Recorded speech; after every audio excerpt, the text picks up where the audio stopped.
All right, y'all. This week, you are about to get an episode that I know I can feel this one in my bones, y'all. The episode this week and the second part to this episode that will come next week are going to be two episodes that will be work that I will probably for the rest of my life be the most proud of bringing to this podcast. As you can tell already from the title, we are going to be talking about covert narcissism. And this is work that I have been so deep in, so fascinated by for years now that I have not brought to the podcast yet, not because it is not incredibly important, but because it is such a deep, deep and vast topic. It is extensive, the amount that I'm going to share with y'all from my personal work, from the work with my clients, from everything I have learned about it. And that's been brewing in me for a very, very long time. It's felt almost too vast to approach until this last week when I got on to a couple of 90-minute sessions and I met two incredible women who are so deep right now in the worlds of narcissistic abuse that in speaking with one of them, like I got emotional, which I don't do. Part of my training as a coach is to really be able to hold that space, but it was so intense hearing what these women were going through and knowing what it was that it really this last week just tapped me back into what it feels like to be in that world, to be experiencing high, high levels of narcissistic abuse. And I felt the shift come. I was like, all right, this is it. This is the moment. So buckle up. I am the perfect guide to take you into this space. As I compiled this outline, as I dug back into all of this, as I digested with my partner Joe, with friends that have experienced it, I feel so privileged to now get to bring all of this to y'all. And I hope that this will be a clarion call in the podcast world. I hope that it will get shared. I hope that you will think of people that need this and it will spread, because meeting those two women last week just drove home for me again how much we do not understand or speak about narcissism in the ways that I understand it and that I see it in the boots on the ground application, and how not understanding that is so detrimental to those experiencing it. So, as you can tell from the episode, this is going to be a part 1 and a part 2. This week is part 1. Next week will be part 2. This week, we are really going to get into the overview kind of two big core identifiers for me when it comes to specifically covert narcissism. I am not discussing overt narcissism in this podcast. I'll explain what the differences are between those two things in a second. But I'm going to talk about the two core identifiers for me, what I have come to use when I am identifying narcissistic abuse in my own life, in my clients' lives. And then I'm going to start diving into overall, I have 14 different techniques of abuse that covert narcissists use. This first episode, we will dive into the first 7 of them. And next week's episode, we will finish off with the final 7, talking about the costs that narcissistic abuse has on your mental health, your emotional health, your physical health, and then what you can do instead. So we got a pretty juicy roadmap, y'all, for this week and next week. Let's dive the fuck in. So first off, I want to say that I have noticed so much in our world today that there seems to be this belief that we are overusing the word narcissism.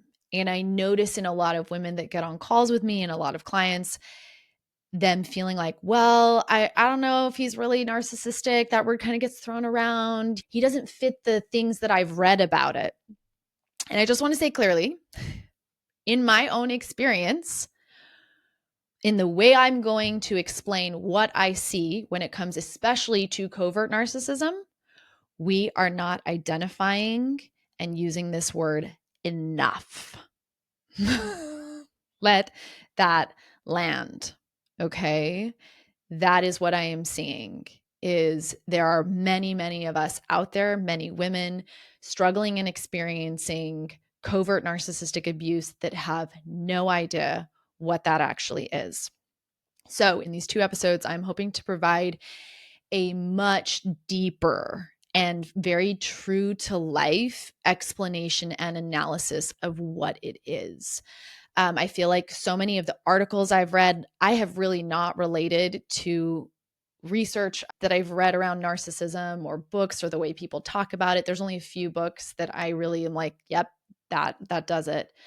So hopefully these episodes will talk about it in a way that pierces through all the confusion and all of the ideas that everybody has around it and really speaks to those that are experiencing and what it's actually feeling like. Okay, so the other big piece about this is in working extensively with women that are experiencing narcissistic abuse, I know I have witnessed that one of the most important pieces in regaining your self-sovereignty and your ability to escape the abuse comes from language around what is happening to you and being able to call it what it is. It is much harder to leave if you don't know what is happening. I'm going to go deeper into things like the crazy room and feeling crazy yourself. There is so much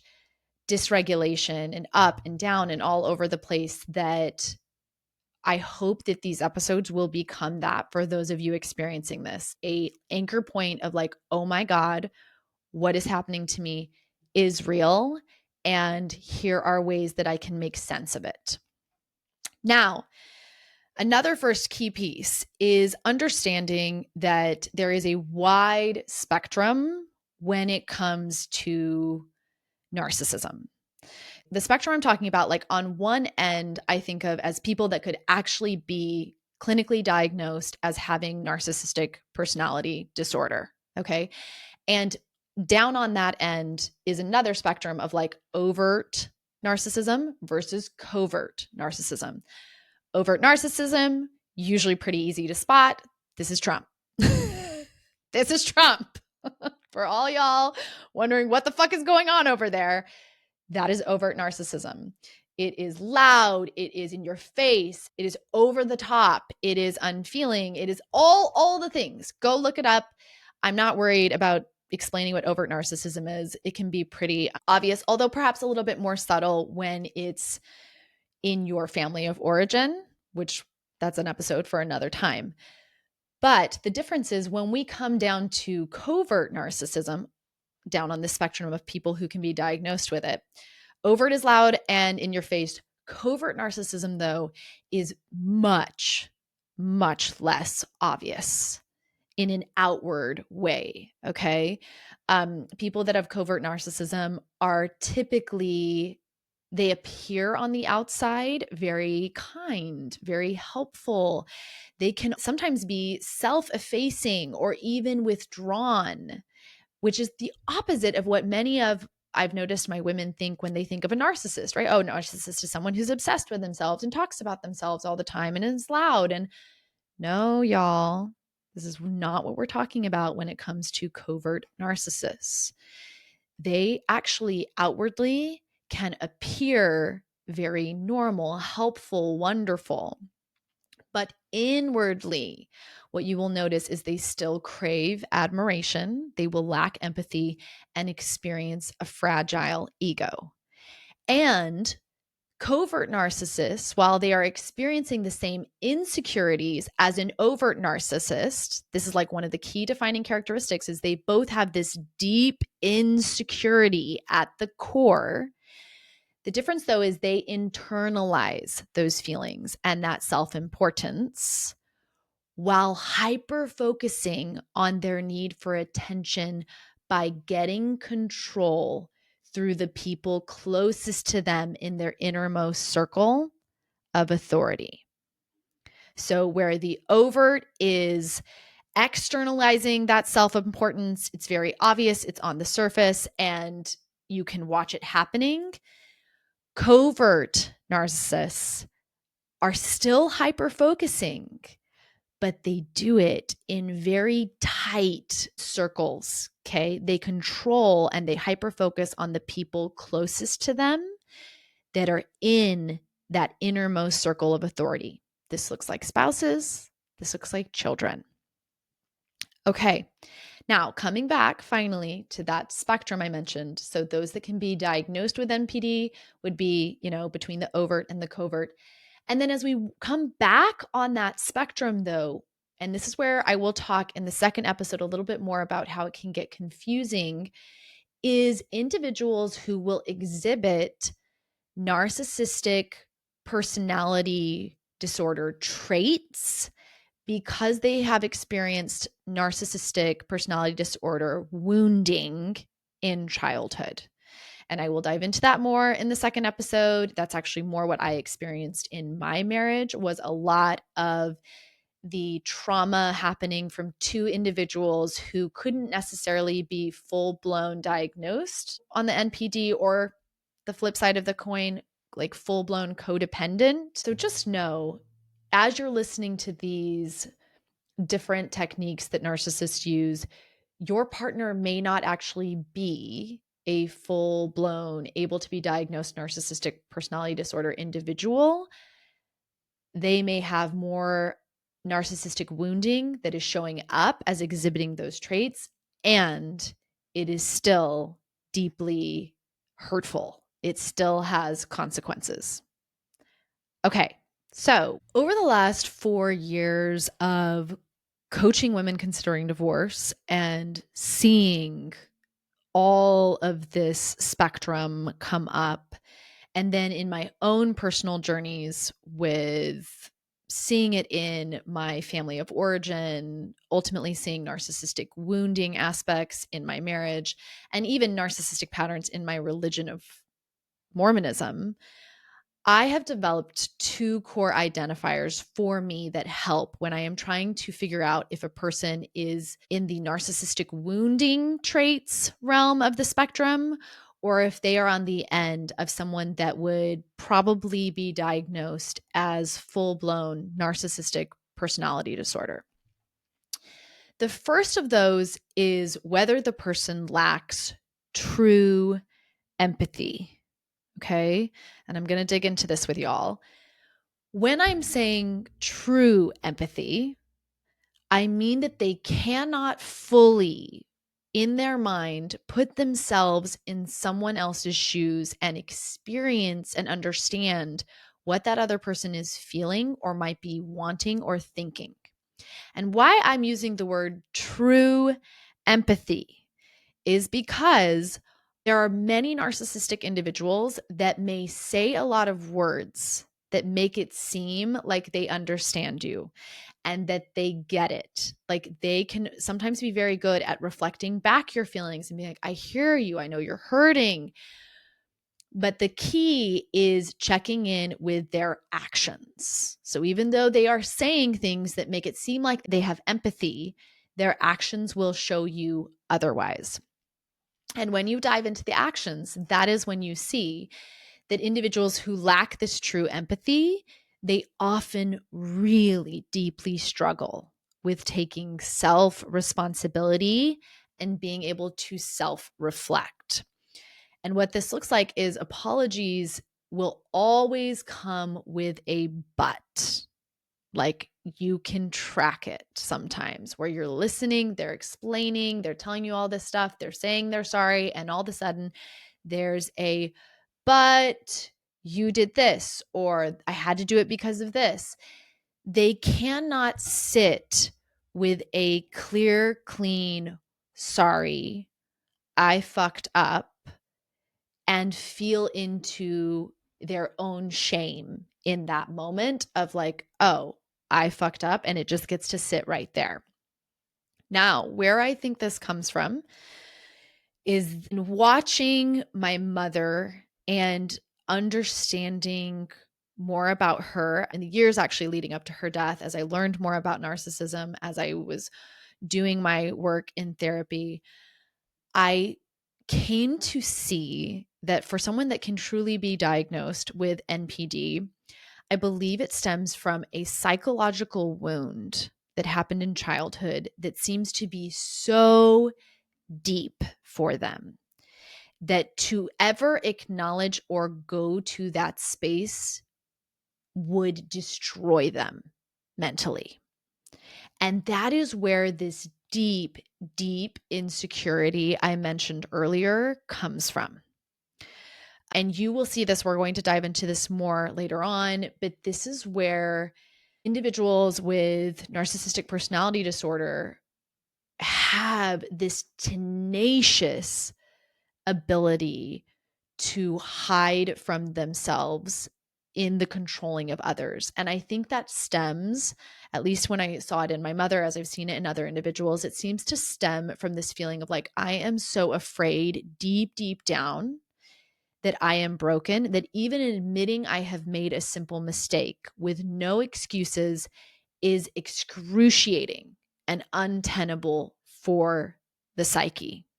So, to give a little bit of perspective on this, if you're like, whoa, what does this actually look like? The books by Lindsay C. Gibson, Children of Emotionally Immature Parents and Disentangling from Emotionally Immature People, do an incredible job of giving you perspective on what it feels like to live with, grow up with, or be in a relationship with individuals like this who, whatever that core wound is, it has stunted their emotional growth.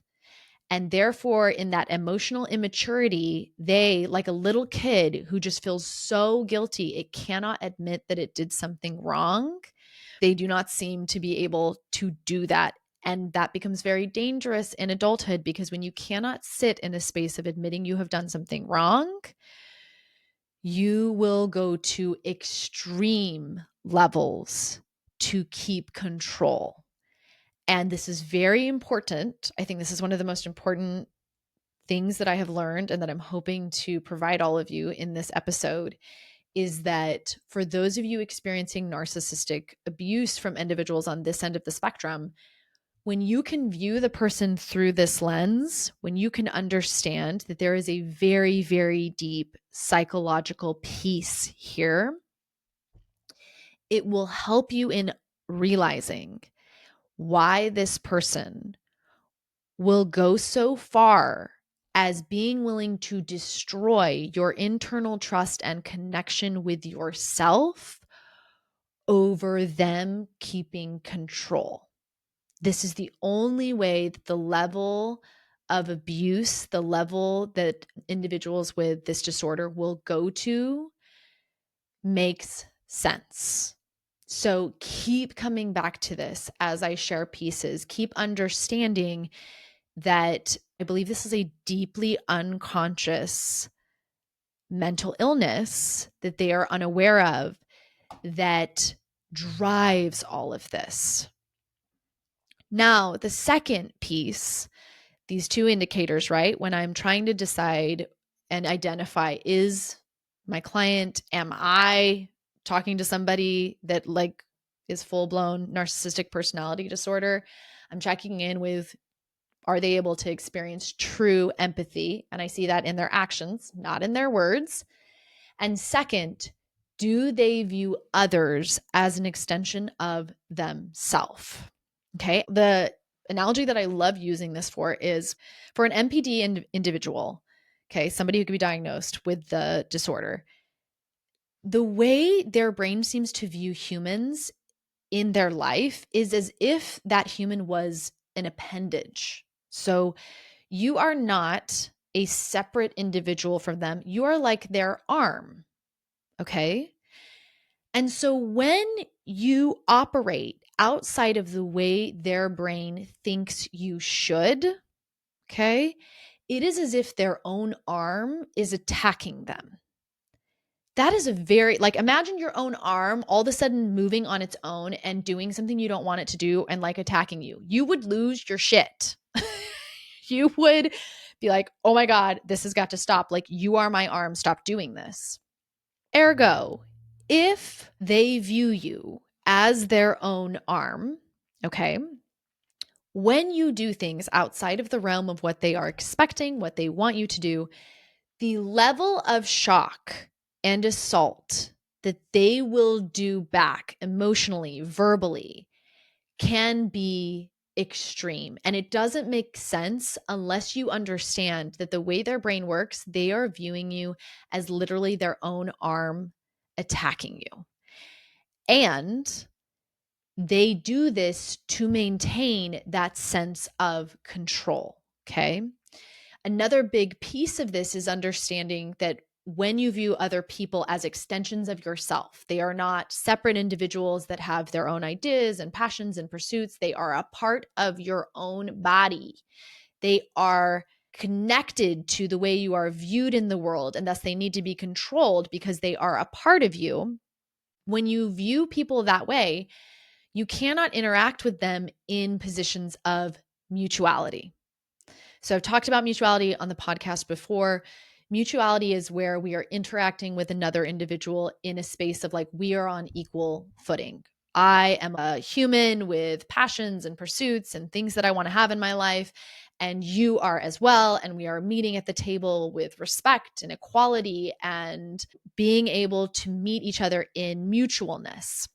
That is not possible with an individual that has NPD, because they need you to be in a position of either power over, or sometimes they will even flip it and move it into a power under dynamic.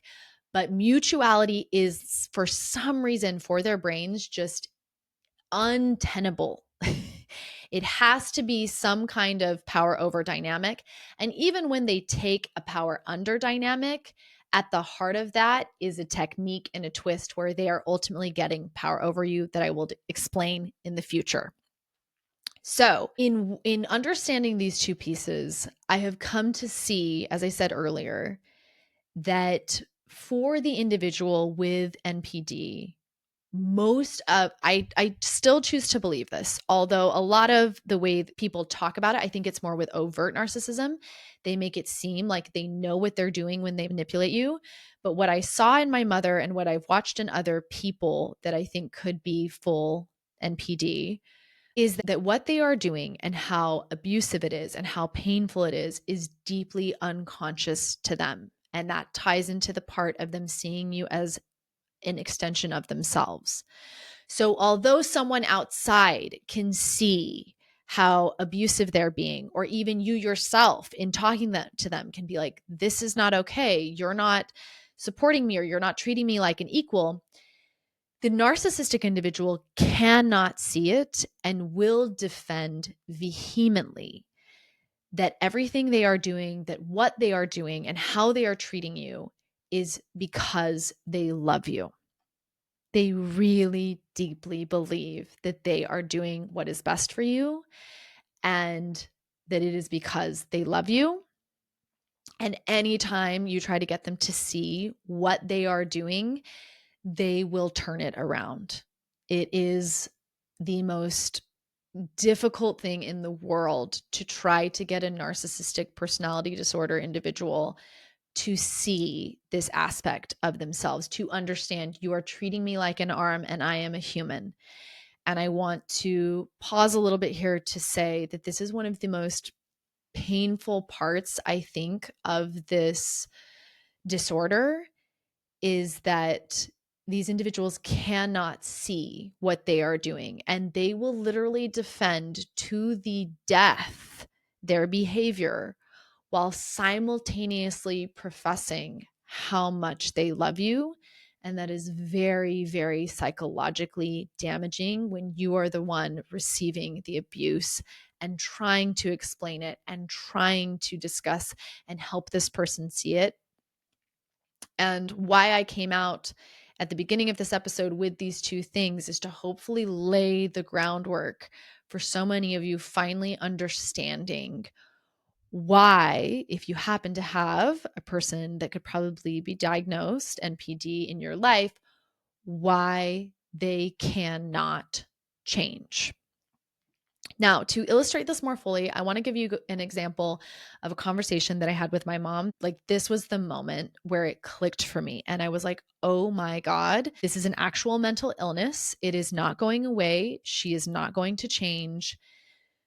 This is real in a way I had not fully seen or understood prior to that moment. So at the time, I was married, y'all. I had kids. I was not a child by any means. I was a grown-ass woman. I had flown out to be there for an event with my siblings.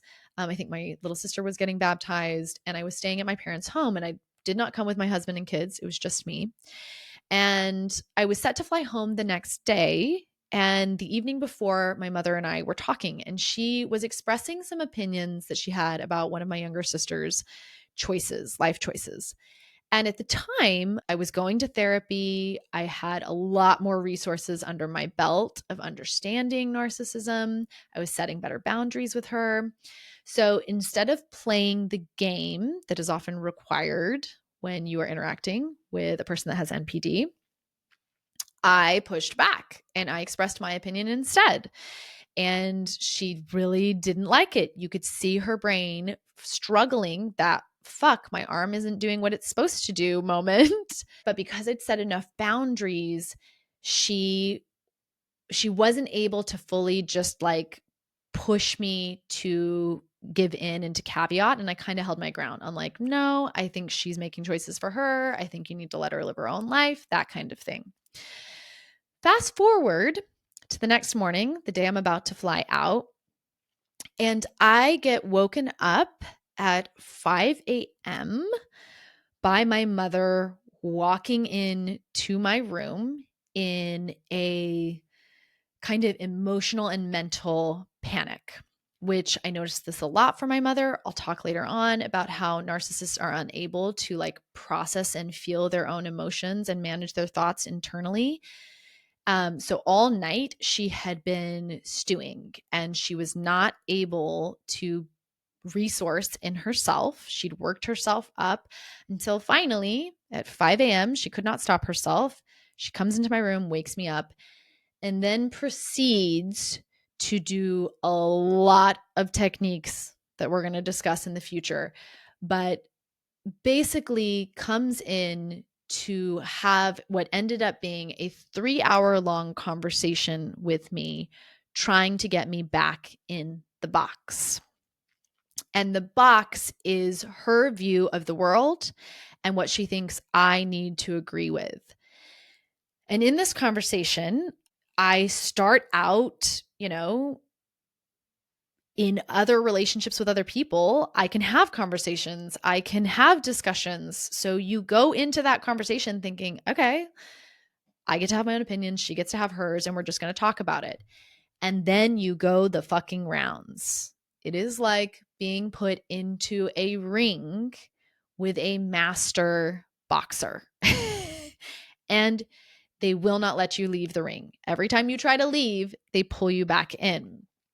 So in this instance, I remember multiple times like feeling it was one of the most amazing experiences for me because I had enough knowledge at the time of narcissistic personality disorder that I could watch what was literally happening to me as it was unfolding, which was that she would have an opinion, she would monologue and talk to me and try to convince me. And then when I would finally get my chance to speak, I would speak and I would explain back to her my ideas, my viewpoints, and even kind of move into a space where I could feel our energy moving to like, we are now in mutuality, which is me getting to say, I understand you feel that way and I don't feel that way. And I'm going to have my own opinion and you get to have yours. And when we would reach a spot of mutuality, I would think, okay, now we're going to be able to leave this conversation. And without a beat, like without a beat missed, she would go right back into boom, power over me. And she would use one of the 14 techniques that I'm going to share to pull the conversation back, to reassert authority, and to go back into trying to get me where she needed me to be for her to feel safe enough to leave that conversation.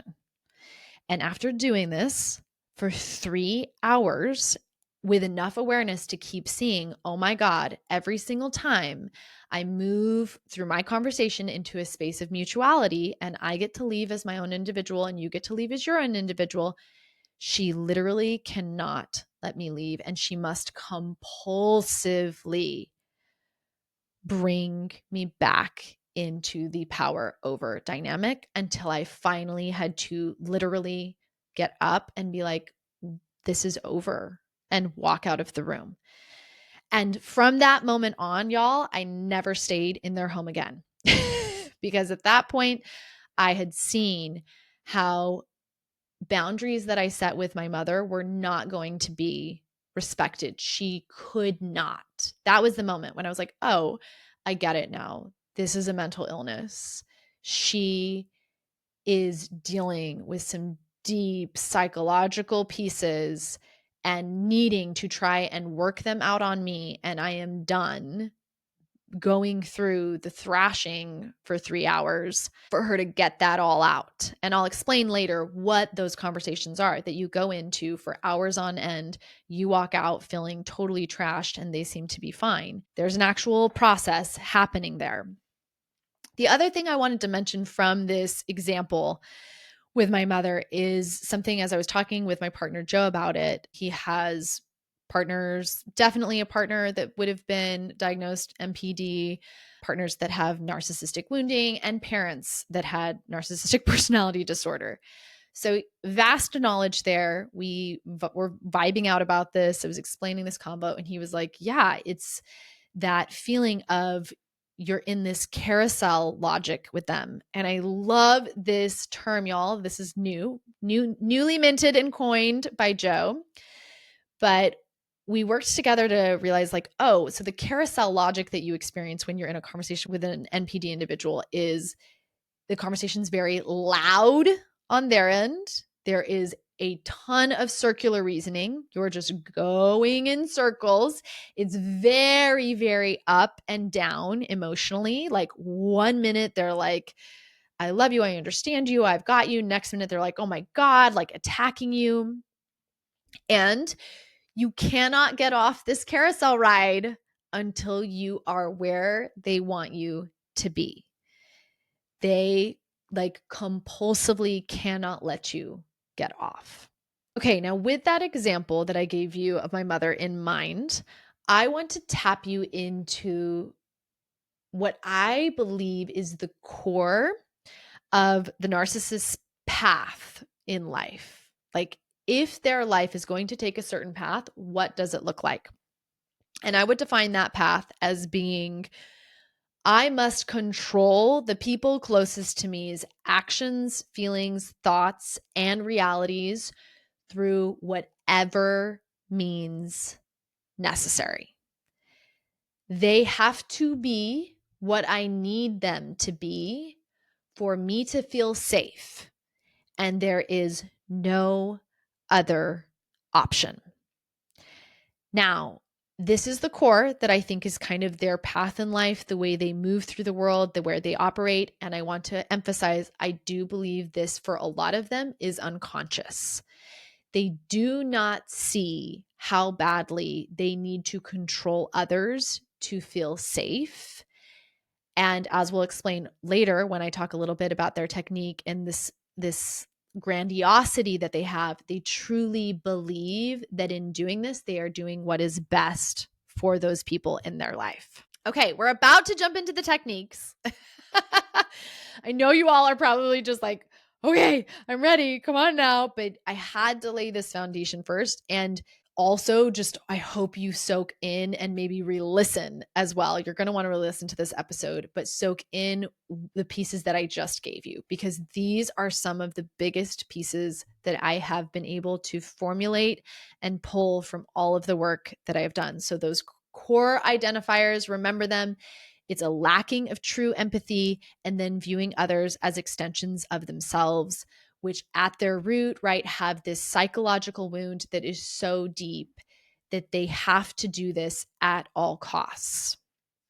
And I want to, before we go into the techniques, I do want to give a quick caveat that even though I tried to be so thorough in these episodes, y'all, and these are as many techniques as I could think of, I know I will have missed some. So I want to take this opportunity before diving in to say, if there are parts in listening to these 2 episodes that you resonate with deeply in your experiences with an NPD individual in your life that I do not mention, please take the time to email me and share with me those parts, because I would love to create up a follow-up episode sometime in the future where I get to bring in an even deeper layer of all of this. This is something I am really, really deeply passionate about. So even though these 2 episodes are like a huge birth of all of this immense work that I've been doing, it will be something that I know I want to come back to and keep going just to even deeper levels with in the future. So reach out to me, write to me if you're like, oh my God, Britta, I can't believe you didn't bring up this one. I also want to mention that although this episode, because I work with women considering divorce, is predominantly focused on women's experiences with narcissistic parents or partners, this episode will be incredibly helpful for anyone, no matter their gender, that is experiencing narcissistic abuse. So if you have a brother, if you have a male friend that is experiencing this, or if you happen to be one of my male listeners, I know you are out there. Some of you have reached out to me. Know that if this is landing for you, it absolutely can go both ways. This is not gender specific. Now, let's get into the techniques. So, in diving into these techniques, I want you to understand that when you are in a relationship with an NPD individual, you live in their reality. And let me also, real quick caveat, I am speaking a lot right now about people that could be like fully diagnosed as NPD, but it all depends on where they are at on that spectrum. So please know that even if your partner cannot be diagnosed as a like full-blown narcissistic personality disorder individual, there is still immense cost to even being with someone who is down towards that end of the spectrum. So be gentle with yourself in not discounting your experience because you're like, well, they don't fit everything and they couldn't be fully diagnosed.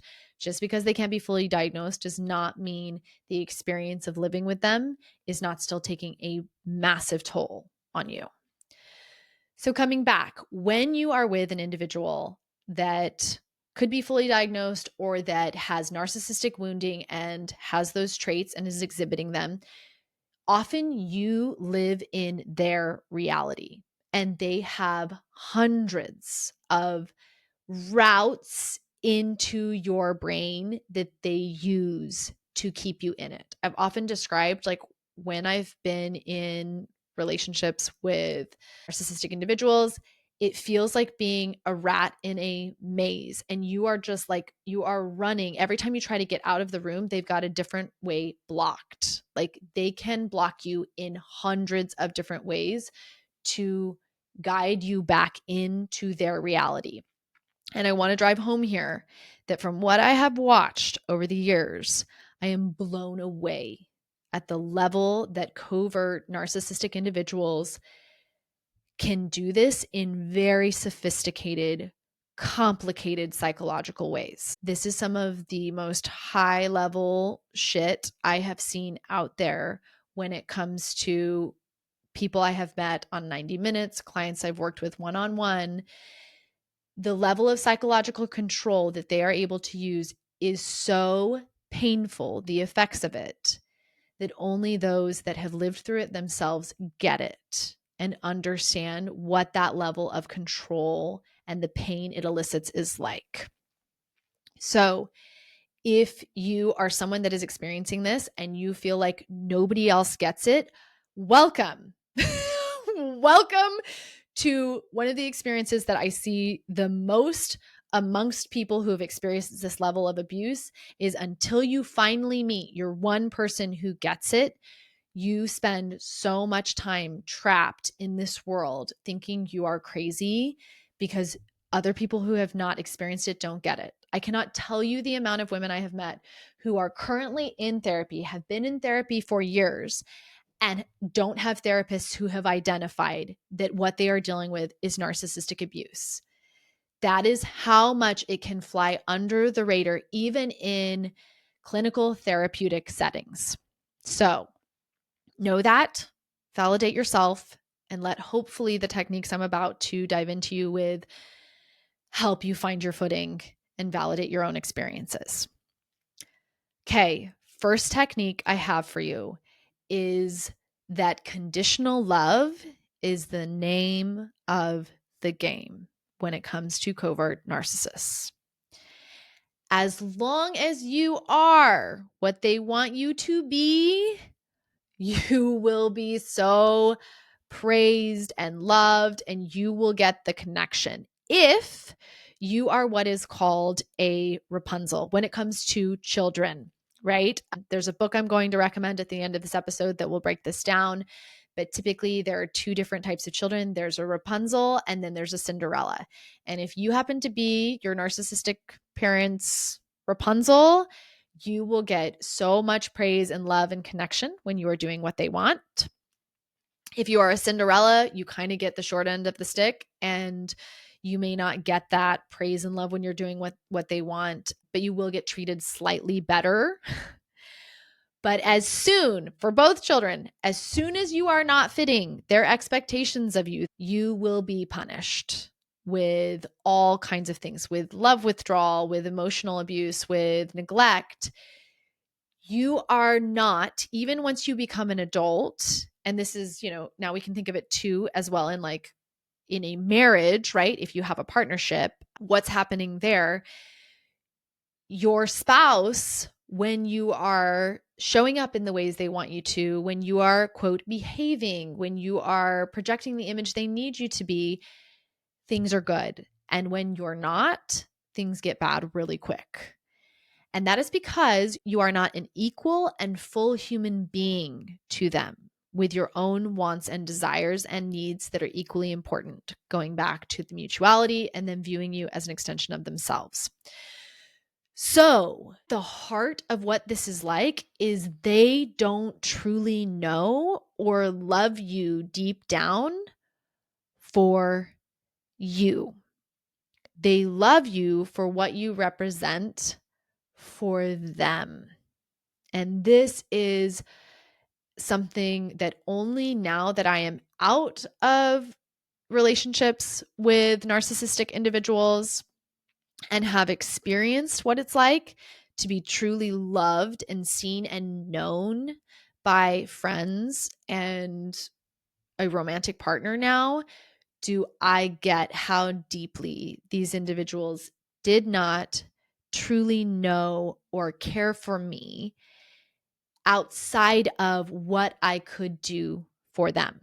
So what that looks like for narcissistic parents is wanting you to get straight A's, hoping that you will grow up and be a lawyer or a doctor, being like really disappointed and upset when you don't. In the framework of Mormonism, that was like, you're going to be Mormon. You're going to get married in the temple. It's not a question. You don't get to make decisions here. You're going to have grandchildren for them. You're going to attend Sunday dinners. This is the way our family is, and you behave and participate in the family this way. You follow the religious rules. If we're talking about what it looks like with a partner, okay? This is where you may be in a marriage where neither of you are really like, you're not connecting. They may even go so far as not being happy either or in love with you, but they really want you to stay married deep down because being divorced is going to make them look bad. And they will never say that, y'all. That's what I mean by how unconscious this is. If you were to say, you're only staying married to me because you think being divorced will make you look bad, they will fully and without, I believe, lying, say that. And yet, when you dig down into their actions, remember, what you see is this person doesn't even fucking know me. I think of a client that I met recently where she was like, I hate going to the mail. It is like my least favorite thing. And how her husband proposed to her was to put a ring in a mailbox on her birthday and tell her to get the mail. Like, this is what I'm talking about. This person does not know you. They do things for you that look like they know you. But if you really check in, and a good way to do this is to think about like your best friend or somebody that actually loves you unconditionally. Like, they know things about you because deep down they love you for you, not just what you bring to them. These are comments in partnership. This is comments about your weight. This is comments about how you look. This is another client I heard shared a story with me about like her husband planning a birthday party that she did not want to have. She didn't want to have all these people over. And yet he got super upset that she wasn't grateful that he was planning this. Another client I talked to recently, her husband had planned a Mother's Day celebration, but didn't even communicate it to her. Their marriage is on the rocks. And so she makes other plans because they're not close. And then he rails on her when Mother's Day comes and he's like, okay, I'm going to celebrate with you. And she's like, dude, you didn't tell me. I've got other plans. And it's all about how awful she is, how unkind she is, how she's not leaning into the marriage. This is one of the toughest spots for our brains, I think, in this dynamic, because for many of us, especially when it comes to the marriage, conditional love, if you are in, typically what I've seen, if you are in a marriage with an individual who has narcissistic traits or full-blown disorder, that started in your childhood, the conditional love, the I have to be a certain way to be loved. And so you've been trained to think that this is what love looks like. And so when it happens in your marriage, you may not even realize what it is because it's the Kool-Aid you've been drinking and raised in your whole life. So remember, with narcissistic individuals, the love is conditional. It comes and it goes based off of how well you fit what they need you to be. The second technique that I've seen when it comes to narcissists is grandiosity. And I'm like realizing I don't even think techniques is the best word for this. Some of these are techniques, but some of these are just like attributes. Okay. So it's techniques and it's attributes. So grandiosity is more an attribute that I've noticed of narcissistic individuals. And what I mean by this is that in the narcissist's mind, because you are a reflection of them, they feel entitled to define and pathologize you.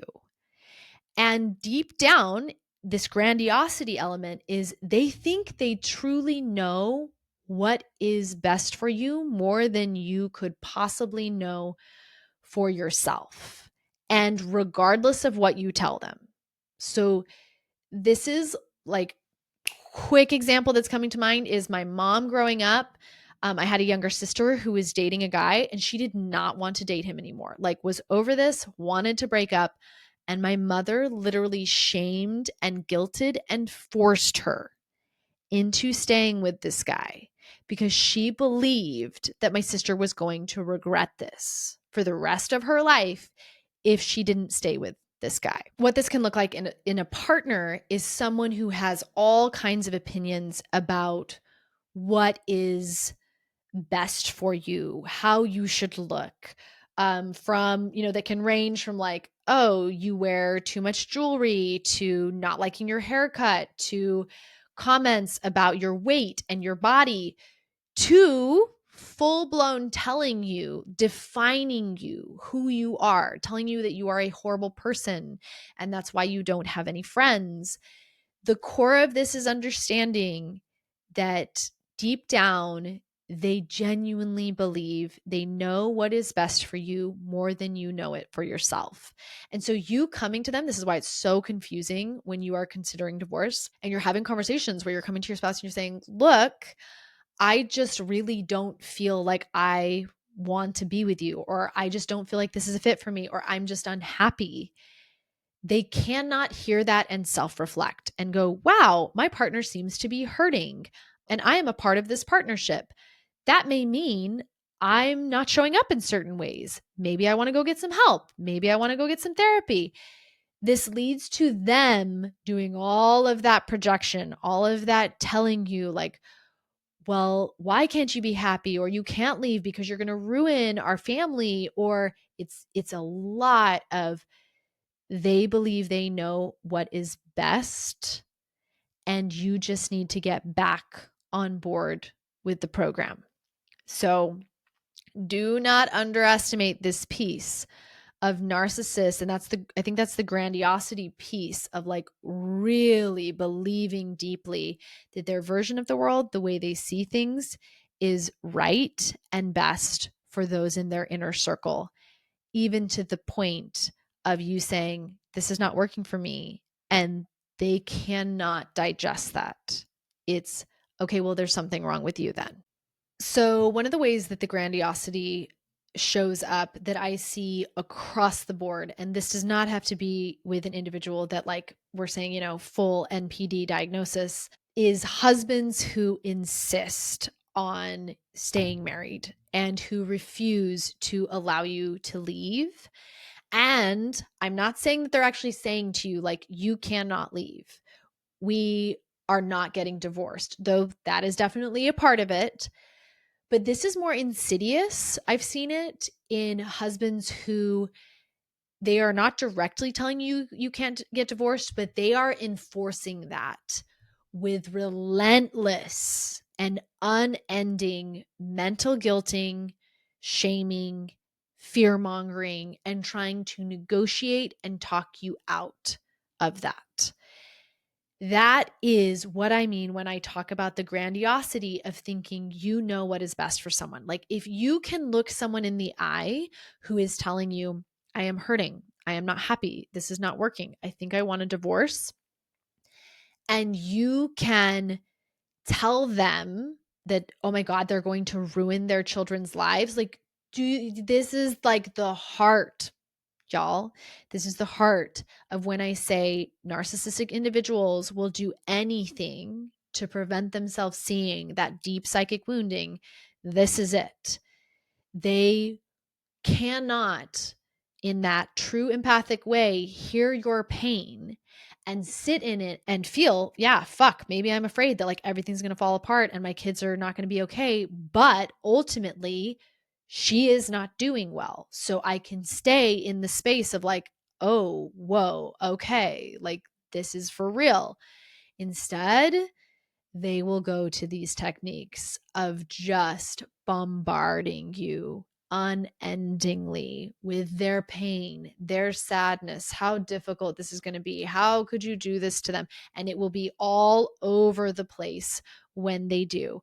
We'll talk about more of that in the techniques in the next episode, but understand husbands that insist and keep you, run you through the ringer emotionally about wanting to leave. At the heart of that is them believing that they know what is best for you and you need to get on board. Third technique. This one is a technique. They will weaponize your struggles and weaknesses against you.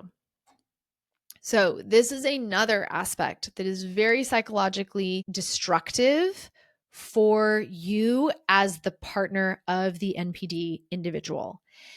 Because where vulnerability and sharing intimately with them, your hurts, your struggles, maybe your past trauma, things you've been through, where those things in a normal and healthy relationship would create connection, would create a deepening of the relationship. Fuck, even as I'm saying this, I'm like getting triggered, y'all.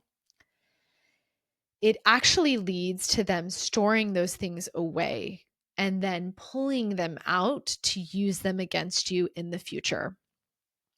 And why it's triggering is because I can think of clients and women that I have coached sharing about being sexually molested as a child. And then as they're going through this waking up, right, to the abuse happening in the marriage, they're communicating about it. Instead of that creating compassion in their partner and a real like gentleness around sex, a care towards them, it becomes a, well, you know, you got molested in childhood, so you're kind of broken. Like you need to work on that. Like I remember coaching a woman who once shared that early on in her relationship with her husband, she had shared that she had been raped. And her husband later on in the relationship literally ended up doing the same thing, raping her with no like awareness of how traumatic that would be. Where people who have true empathy, when you tell them something like that, they interact with you in spaces of sexuality slower, softer, gentler. They do not go, oh, you should probably like get that fixed. Yeah, that seems to be a real problem. Like you seem to be struggling with sex, and that's probably because you were sexually assaulted as a kid. So a big element that I see here is the pathologizing, especially if you start going to therapy and you start sharing in an attempt to create openness and connection and to get support. They will then start using those things you have shared back against you. And here is another tricky element of this. I have seen individuals, narcissistic individuals, where they end up going to therapy, but instead of the therapy actually creating internal change and self-reflection and them increasing their self-awareness, it fuels the fire of them now learning the languages of self-help, of therapy, and the ideas that are there. And then they bring them back to the conversations with you, and they have a new level of psychological verbiage to manipulate you with. And this is really tough when this starts to happen. When now the tools and the techniques that maybe you were using, right? Maybe you've been on a journey of self-help and you're trying to find yourself and you've been sharing some of that with him. And now all of a sudden your trauma, the things you've been learning are being turned around and used on you. One of the craziest examples I have seen of this, and literally y'all, I had two different women bring up this exact same example. And in both of these instances, both of these women were with partners that could be diagnosed as full-blown NPD disorder with the level of the abuse that was happening. But they both spoke of husbands who had been like doing more of the self-help, reading. I can't remember if they were going to therapy or not, but there's some like research around, oh, if you get like a 20-second hug, it boosts your oxytocin or something. It creates connection.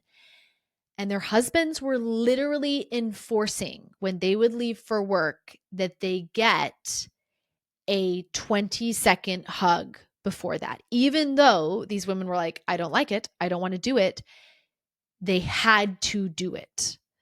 I've seen this recently with a lot of women where there are husbands who have been in therapy. I recently had a client describe it as like, okay, they're having a conversation. Her husband is complaining about his day. She's like reflecting back his feelings, trying to be compassionate. And all of a sudden he's like upset. And he's like, you're not reflecting my feelings back to me. You're not doing active listening. I'm feeling unheard.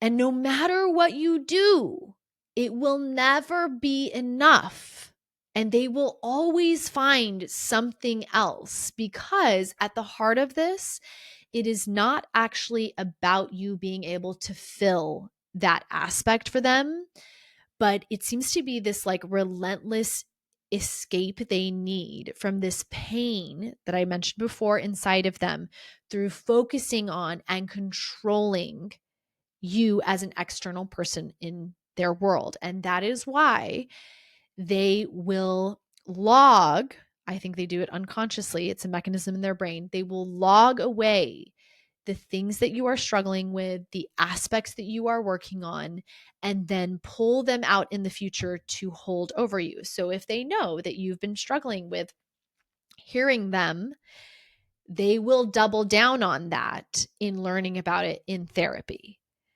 The fourth attribute I have when describing an individual with narcissistic personality disorder traits or diagnosis is they don't like it when you shine, unless it is in an area that they want and expect you to shine. Let that one kind of sink in. Okay.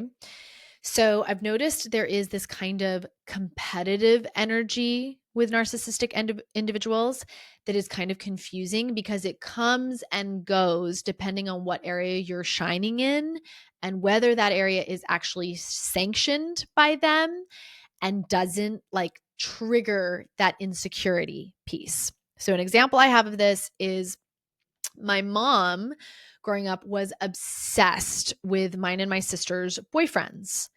And looking back now, we really didn't choose our boyfriends. She picked them. She would kind of direct us towards them.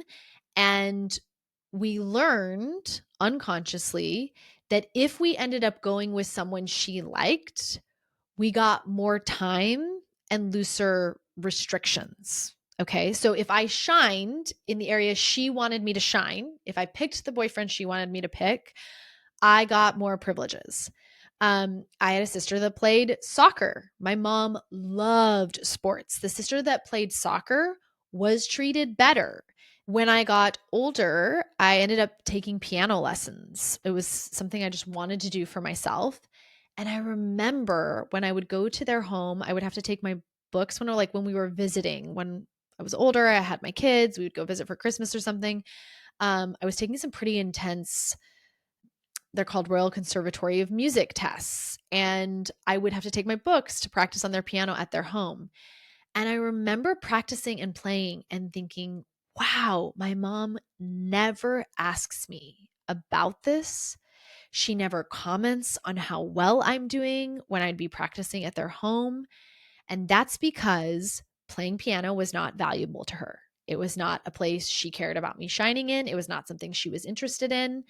I can think of so many conversations on the phone with her where I would start sharing something that I was excited about and she would like check out.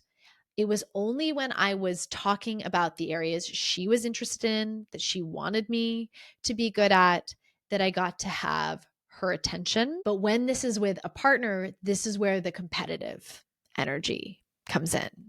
And it's more like competitive energy when you're shining in areas they don't want you to shine or they feel insecure. And then more of the neglect of not supporting or being excited about areas that they don't see as valuable to them. Fifth technique they use is whiplash. Y'all, this is a big, big, big one. Okay.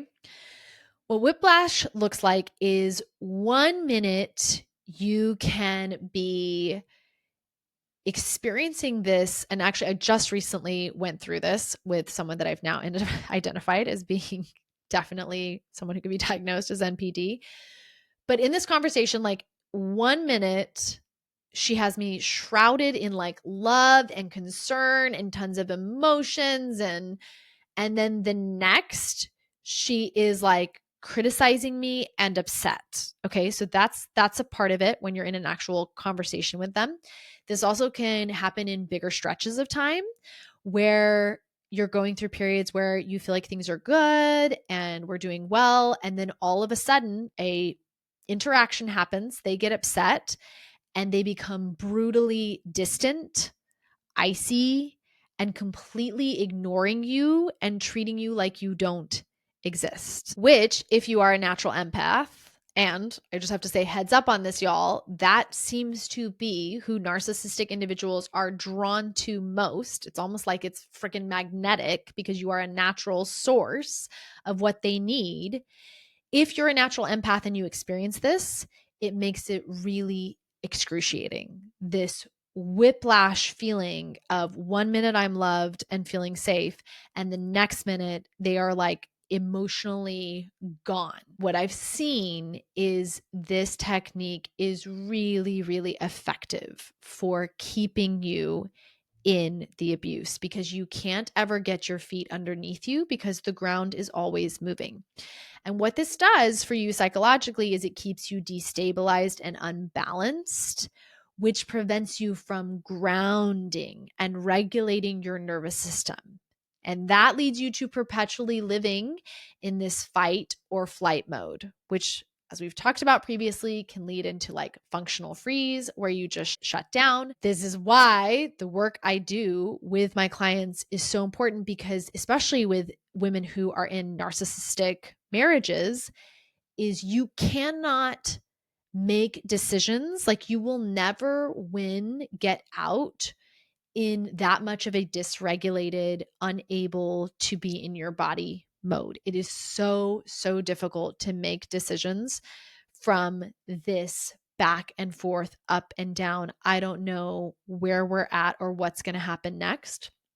And a lot of women will describe this to me as, being afraid and feeling like, okay, it's good, but when's the shoe going to drop? The women that are in marriages with NPD individuals, diagnosable, they are like, when is the shoe going to drop? When is shit going to hit the fan? And I want to real quick do a side note for my women that may be realizing shit, I'm really hitting a lot of these down here on the end of the spectrum where he's NPD. Oof, do I have so much compassion and love for you, and you are not alone. Y'all, if there's anything I have been surprised about in my coaching, one of the biggest is how many women are in very, very emotionally, mentally, and psychologically. They are not physically. This is another thing that I think NPD individuals know. They know to not hit because they have to preserve that image of themselves, that grandiose image of them as the good person. But you are getting wrecked emotionally, psychologically. It is so difficult. And the level that I have seen, that's what shocked me, is the amount of women that I have seen in intensely high levels of the covert narcissistic abuse, where the whiplash literally messes with your brain so much and you live in such a destabilized state that you can't gather the resources to eventually get out. So please understand, whiplash is real. And it is, I would say, one of the biggest techniques used to keep you unstable and unable to leave. Sixth technique that they use is monologuing. And this is where they talk at you for hours and hours and hours just to wear you down. And your role during that, I'm putting it in air quotes, conversation, which is just you fucking listening, is to listen and agree. That is what they expect from you.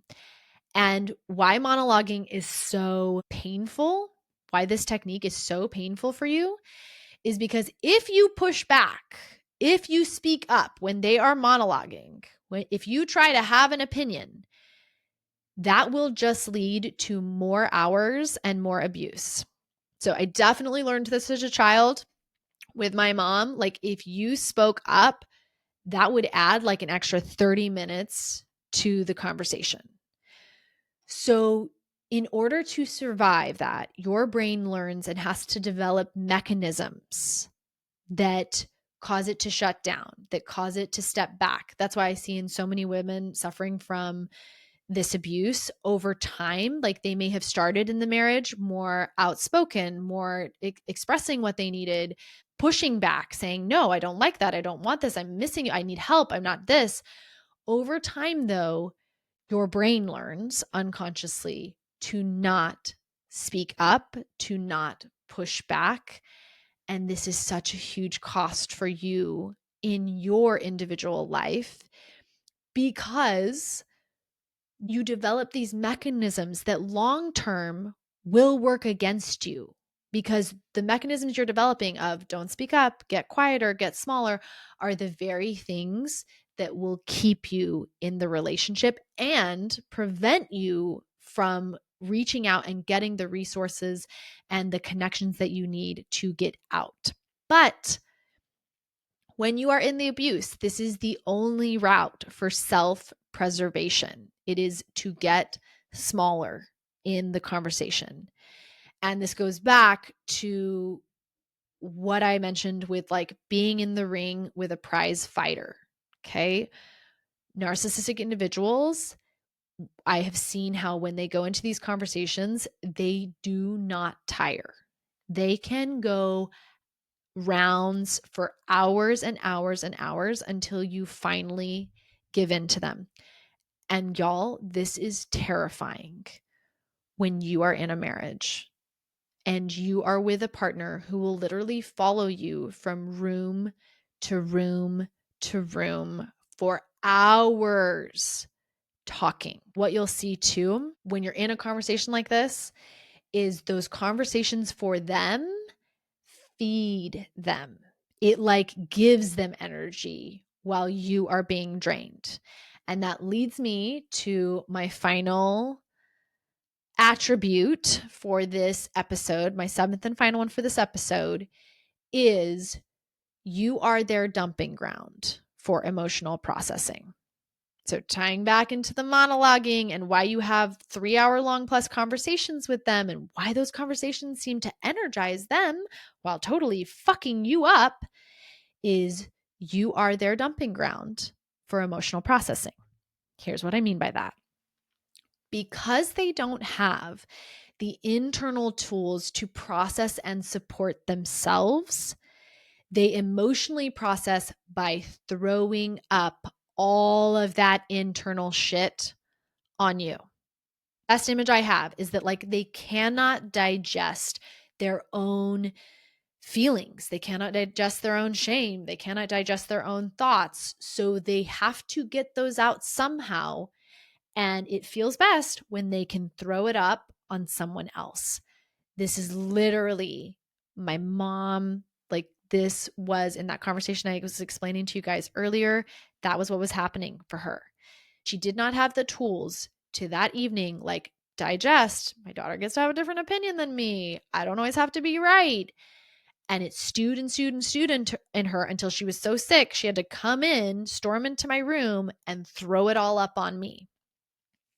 Now, what this can also look like, I had a client describe this recently where she said she'd made a small mistake in public. So narcissists care immensely about external personas, external facades. They care about it immensely for themselves. And then they also need everybody around them to participate and fit that. So for this client, she'd upset him somehow out in public. Okay. She hadn't fit perfectly into his idea of who she needs to be, how she should be acting. And what that led to when she got home was 4 hours of psychological beating. Okay. And afterwards, her leaving, feeling wiped out. Like when you leave that, you are not in your body. They have completely like obliterated you.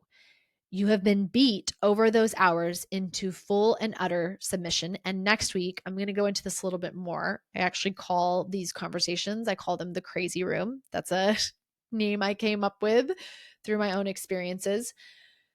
but they leave that experience feeling refreshed and happy.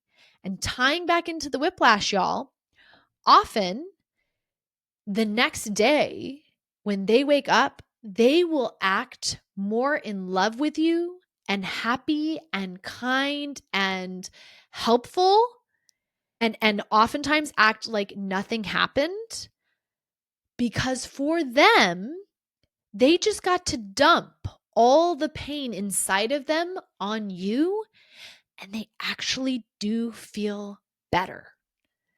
That piece of being kept up all night. I mean, I can't tell you how many women I've heard who are like, I had to go to work the next morning. He kept me up, going on and on and on about it. And the next day I wake up and it's like it never happened. And he's like kissing and hugging on me and happy. This is what is happening. That's just why you are such a valuable source for them. Are we all putting it together now? Are we starting to see how this ties? You are an incredibly valuable source in their life because you are where they get to drop all of the shit that they can't handle. You are the dumping ground that gets to hold the stuff that they dump on you so that then they can go out into the external world and project this incredible facade that everybody else thinks they're amazing. That's another attribute or technique, I guess, that we're going to talk about next week. But I'm hoping that coming off of all of this, you guys have gotten some of these techniques and attributes. In the next episode, I am going to break down the final 7 techniques. I am also going to dive more deeply into the cost that is enacted to your mental, physical, and emotional health from being in a relationship like this. And I am going to provide tools for what you can do to help yourself. But before I end this episode, I know I'm like, man, we were just in the heart of it. Like we were rolling, y'all. I could not do this in all just one episode, though. It was going to be too much. But if you are needing help right now, okay, for those splitting these episodes, I was like, I cannot leave them with just like, okay, you probably have an MPT individual with your life. Good luck till next week. If you are needing help right now, here are 2 options that I've got for you that I want you to utilize this week. First is I want you to go get the book, The Wizard of Oz and Other Narcissists by Eleanor Payson. Y'all, this book, I cannot vibe about this book enough. This is the book my therapist 7 years ago recommended to me. This is a book that changed everything because this is the book where I read, and for the first time in my life, I had language that explained what I had been experiencing as a child that no one had. I just didn't even know I was experiencing it until I read it in the book. And I was like, oh my God, I've felt that. I've experienced that. Holy shit. This is what I've been going through. I love that book too, because obviously there are tons of books, tons of resources out there on narcissism. And I think that's where it can get really muddy and start kind of like, oh my God, well, he has some things, but he doesn't have others. This book, though, really drives it home in ways that I just found very eye-opening, cut to the point kind of pieces. So if you are like, holy shit, I think this is me. I have never really dived into narcissism that much. I want you to go get the book. And I want you to start digesting it. And if you do that, I know that next week's episode will land for you even deeper. So highly, highly recommend that. And then my second option for you all is if you are like, whoa, oh my God, this is earth shattering right now. Like, I think this is actually what I'm experiencing. I want to reach out across the void and say, I have got you. And I want to recommend getting on a 90-minute session with me this week if you can. I don't know what my schedule, I'm, recording this on Sunday, so I'm not sure what my schedule will be like by then. But if you can't get in this week, get in as soon as possible, because I have seen so powerfully how being on a 90-minute session with me and actually getting to talk through your pieces, right? I mean, there's only so much I can do with this episode. it would have taken me hours and hours to go like comb through my notes and find every single example I've ever been given from women that have worked with me around these different aspects. But when you can get on a call with me and we just go through it together and we go through that format that I have on the 90 minutes, without a doubt, I have seen and I know from my own work how good I am at being able to spot and help you see these patterns. And I've seen the shift that it makes for women when you are in the thick of it and you have somebody that can be like, yeah, this is real. And not just on a podcast giving you examples, but actually hearing like, oh, this is that part. This is this piece. This is what's happening here. So, like I said, if you've been considering one, if you're like, oh my God, I think this is me, I have got you. I am so proud to be able to be like, bring it, honey. I've walked the path. I've helped many other women walk it. One of the things I love the most about coming off of a 90-minute session is I provide after that a audio and a PDF roadmap that gives you the next steps to take. Because one of the most important things to understand if you are waking up to narcissistic abuse in your life is it takes time to get your feet back under you. If you are still married and deeply in it, it takes time to gather the resources, to learn the language, to start pouring back in yourself enough to have the resources even to get divorced. I mean, I think of how I knew a year before I filed for divorce, like part of me knew I'm going to get divorced, but there is a level that you have to reinvest back in yourself to be ready to go through what it's like divorcing someone who either has narcissistic personality disorder or is on the end of the spectrum where the traits that they use, the psychological defenses that their brain is enacting on you to try and keep you with them because you are a source that they really, really need in their life. Coming through that, you have to have resources and some sort of foundation in yourself. I look back now and I'm like, fuck, it's amazing that I did it how I did. I mean, you don't have to have a ton. I had a best friend and a therapist and a pretty deep understanding of narcissism, and I'd become a bit of a narcissist ninja, and I'd cleaned out some shit with Mormonism and my mom. So I was on my way, but that still didn't take away the hard that it was going through it. So if you're coming off this episode and you have got momentum, right? You're like, this is speaking to me. Oh my God, I'm feeling it. Make the move. Make the move now. Get the book. Sign up for the 90-minute with me and let's get you rolling.